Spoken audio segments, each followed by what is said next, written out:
मेरे मियाँ को अच्छा बैकग्राउंड चाहिए तो उन्होंने कहा निदा तुम वो पीछे जाके खड़ी हो जाओ यार निदा तुम यहाँ से वॉक कर लो यार, ये पासिंग दे दो। सो निदा ने ये काम किया है, ढूंढो। आज सच की नीलम तंग नहीं करती है, टेंट्रम्स नहीं थ्रो करती मुख्तलिफ हीरोइंस की तरह। नीलम के साथ तो मैं बहुत कंफर्टेबल होता हूँ क्योंकि एक एक्सपीरियंस साथ काम कर करके अंदाज़ा हो जाता है। चोटें लगी नीलम को एक्शन के दौरान, घुटने वुटने उसके छिल गए। हमारे यहाँ बहुत सी एक्ट्रेसेस जो हैं वो फिल्म को भी ड्रामे की तरह ही ले रही होती हैं। Hello hi, this is Nida Yasir and you are watching E trends YouTube channel. वैसे पहले मैंने को प्रोड्यूस किया है यासिर के साथ, ये भी यासिर के साथ को प्रोड्यूस किया एज एन इन्वेस्टर, लेकिन काम भी किया एज प्रोड्यूसर। बारीक सुई से लेकर आसमान तक सारा काम किया है। बहुत चैलेंजिंग लगा, प्रोडक्शन का काम बहुत क्रिएटिव लगा। सारी चीज़ें लेकर संभाल के चलना मुश्किल होता है, लेकिन बहुत सीखा मैंने फिल्म चक्कर से। और इंशाल्लाह जो मैं अगला वेंचर करूँगी, अगली फिल्म करूँगी ना, ये चुटकियों में हो जाएगी। भाई चक्कर जो है मेरे लिए भी थोड़ा इम्तिहान है, क्योंकि जिस जॉनरा पे मैंने इस बार काम किया है, इससे पिछली 3 फिल्में मेरी कॉमेडी फिल्में थी, तो मुझे थोड़ा सा डर खौफ कम होता था। इसमें थोड़ा सा खौफ डर का लेवल थोड़ा सा ऊपर है, लेकिन मैं इतना जानता हूँ कि मैंने काम बड़ी ईमानदारी से और बड़े दिल से काम किया है इस मूवी पे। और मैं इंशाअल्लाह ताला जो मेरी ऑडियंस है, जो मेरी फिल्मों को पसंद करती है, मेरे काम को पसंद करती है, तो मैं इंशाअल्लाह ताला मायूस नहीं करूँगा। और ये फिल्म मेरी पिछली 3 फिल्मों से इंशाअल्लाह ताला ज़्यादा अच्छी होगी। जिस दिन हमारा ब्रेक होता था फिल्म का, उस दिन बैठ के मैं सारा कंटेंट अपने प्रोग्राम का, मॉर्निंग शो का बना लेती थी, सारे गेस्ट लाइन अप ये सब करने के बाद, और फ़ोन पे रहती थी। और फिर जब मैं लाइव शो करती थी, 11:30 मेरा लाइव शो ख़त्म होता था, उसी मेकअप में मैं सेट पे जाती थी और सारा दिन उस मेकअप में घूमती रहती थी कि मुझे टाइम ही नहीं मिलता था मेकअप उतारने का। और जब हमारी फिल्म की शूटिंग पैकअप होती थी तो तभी मैं फ्री होती थी। अच्छा, यासिर की एक ख़ास बात है कि वो अर्ली शुरू करता है शूट अपनी, सो वो, और उसको पता है कि मैंने क्या शॉट लेना है, किधर क्या करना है। सो उसका काम थकाने वाला नहीं होता, एक्टर्स के लिए भी नहीं और एज प्रोड्यूसर भी नहीं। सो मेरा जो बजट था, शुक्र है यासिर ने मुझे उससे बाहर नहीं निकलने दिया। अच्छा, मैं ख़ुद भी एक्टर हूँ, और तो मेरे सभी दोस्त यार भी हैं, मेरे फैमिली मेम्बर्स हैं सारे ये। तो नीलम के साथ तो खैर मैंने भी 2 सीरियल्स किए हैं, पिछली फिल्म भी की थी रॉन्ग नंबर 2। तो नीलम के साथ तो मैं बहुत कंफर्टेबल होता हूँ, क्योंकि एक एक्सपीरियंस साथ काम कर करके अंदाज़ा हो जाता है कि बंदे के मूड मिजाज का, इन सब चीज़ों का। तो नीलम के मिजाज को, नीलम के मूड को मैं बहुत अच्छी तरह समझता हूँ कि कब इसका मूड ऑफ होने वाला है, किस बात पे मूड अच्छा होने वाला है, तो मुझे अंदाज़ा होता है। एहसन के साथ मैंने पहली बार काम किया, लेकिन एहसन उन एक्टर्स में से जिनके साथ आप एक दफ़ा भी मिलो ना तो आपको अच्छी वाइब्स आती हैं। तो मुझे शुरू से अंदाज़ा था कि एहसन के बारे में जो मैंने सोचा था कि सेट पे जिस तरह होगा, उससे कहीं ज़्यादा अच्छा निकला वो। तो मुझे तो दोनों एक्टर्स अच्छे लगे। तीसरा अहमद हसन के साथ में पहले काम करता हूँ रॉन्ग नंबर 2 में, तो एहसन तो है ही अपना जानू जिगर है अपना। तो मुझे इस बार एक्टर्स ने, मैं कहता हूँ कि इन एक्टर्स की सपोर्ट की वजह से मैं ये फिल्म अच्छी बना पाया। अच्छा, एहसन की हमारे साथ ये पहली फिल्म है नंबर 1। नीलम ने जब हमारे साथ पिछली फिल्म में काम किया था तो हमारा एक्सपीरियंस बहुत अच्छा रहा था। आज सच की नीलम तंग नहीं करती है, टेंट्रम्स नहीं थ्रो करती मुख्तलिफ हीरोइंस की तरह, कंफर्टेबल है, जो समझाओ समझ जाती है, और इजी टू वर्क है, साथ खूबसूरत है।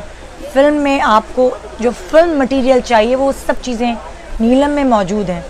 और नीलम के अंदर ये क्वालिटी है कि ड्रामा देखो तो वो ड्रामे वाली लड़की सादी सी लगती है, फिल्म देखो तो उसके अंदर वो ग्लैमर आ जाता है। सो ये इसकी क्वालिटी है, तो क्यों ना लें फिर उसे फिल्मों में, धड़ाधड़ लेना चाहिए। नीलम उन चंद एक्ट्रेसेस में है जो सिनेमा का जो स्क्रीन है, सिनेमा का जो कैमरा है ना, उसको उसके साथ खेलना आता है। उसको पता है कि फिल्म की एक्टिंग क्या है, फिल्म की बॉडी लैंग्वेज क्या है, ये नीलम बहुत अच्छी तरह जानती है। और यही नीलम जब टीवी पे आती है तो उसका बिल्कुल डिफरेंट स्टाइल होता है, टीवी वाला स्टाइल होता है। तो ये बहुत कम हमारी एक्ट्रेसेस में हैं। वो हमारे यहाँ बहुत सी एक्ट्रेसेस जो हैं वो फिल्म को भी ड्रामे की तरह ही ले रही होती हैं कि ये ड्रामा है और ड्रामे की तरह ही उसको परफॉर्म करना। फिल्म की क्यों आप बड़े पर्दे पे होते हो और जो ऑडियंस होती है वो सिर्फ आपको देख रही है, तो उसका ट्रीटमेंट एक्टर के लिए अलग ही होता है।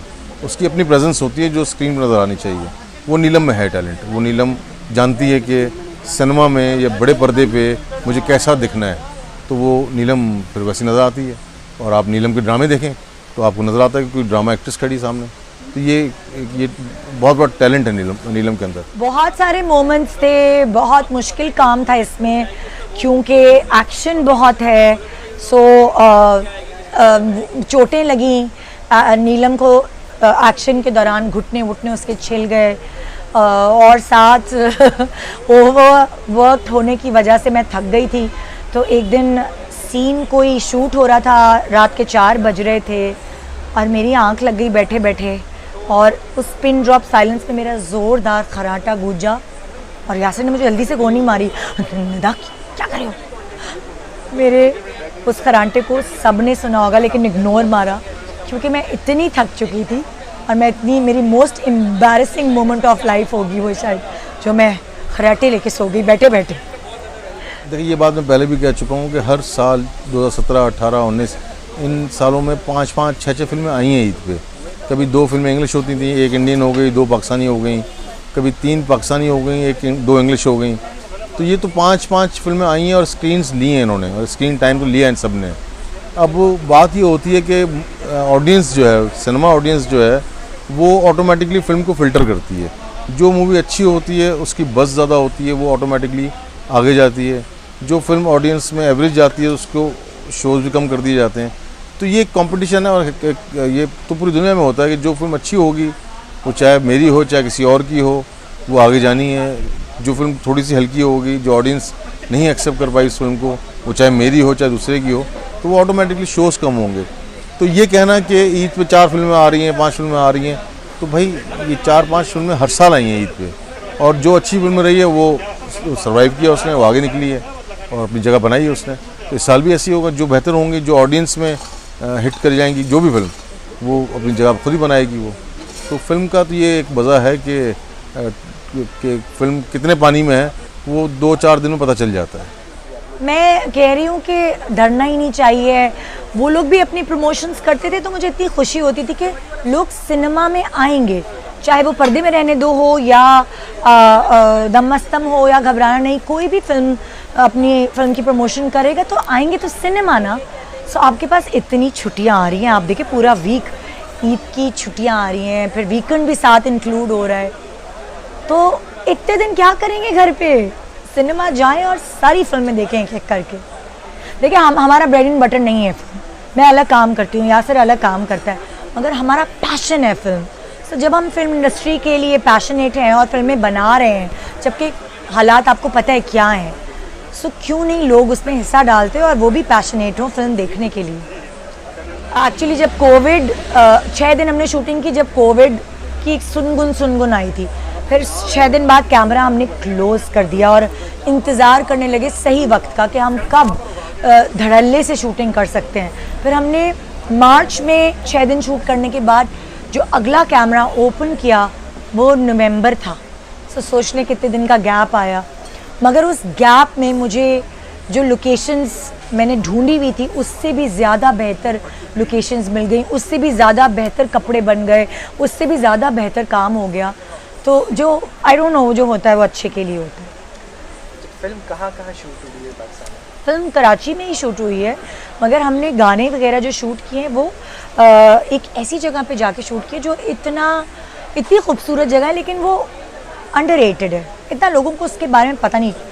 इट्स रनीकोट इतनी खूबसूरत जगह है। हमारा रोमांटिक नंबर के 2 पोर्शंस हमने रनीकोट में थोड़ा बहुत सेट लगा के शूट किए हैं और सब हमसे पूछ रहे हैं कहाँ गए थे तुम लोग, किधर हो, ये किधर जगह है। सो रनीकोट जाना चाहिए घूमने, और ये पाकिस्तान में इतनी अच्छी अच्छी जगहें हैं।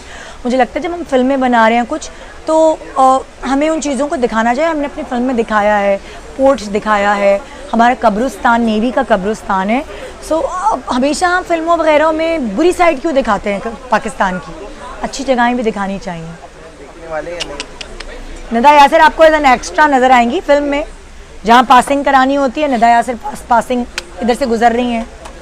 लंबे लंबे दुपट्टे नज़र आएंगे कलरफुल बैकग्राउंड में, क्योंकि मेरे मियाँ को अच्छा बैकग्राउंड चाहिए, तो उन्होंने कहा निदा तुम वो पीछे जाके खड़ी हो जाओ यार निदा तुम यहाँ से वॉक कर लो यार, ये पासिंग दे दो।